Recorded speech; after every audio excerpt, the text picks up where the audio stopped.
Hello guys, andito ulit tayo.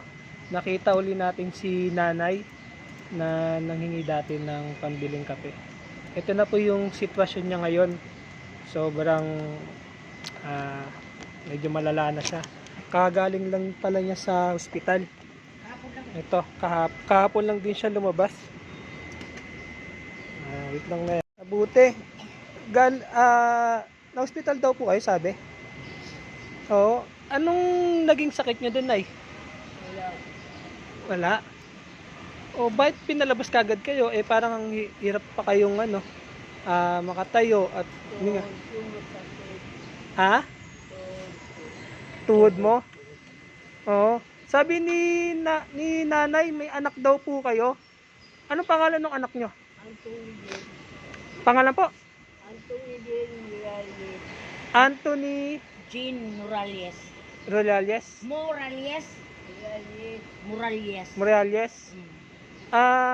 Nananawagan po kay Anthony Jane Morales. At andito po yung magulang nyo. Sana mapuntahan nyo po siya. Medyo hirap na rin po yung kalagayan ni nanay. Ito po si nanay. Kagagaling lang sa hospital. Kalalabas lang po.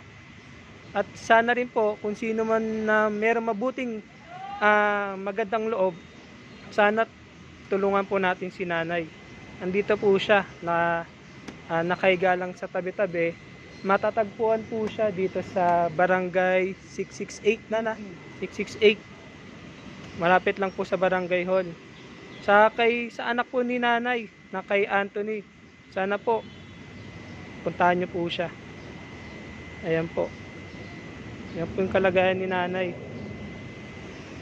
Nay, sana nay, gumaling po kayo no, nay, no? Sabi ko nga sa kanya magdasal ka kasi mayroon na rin nangyari dyan. Nakita mo mapayat ito kung maingay. Cancer yun sa matri, saka-survive ka. Ayun po.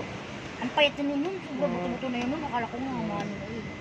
Yan nay, sana to makakarating po sa anak niyo po. Po nay.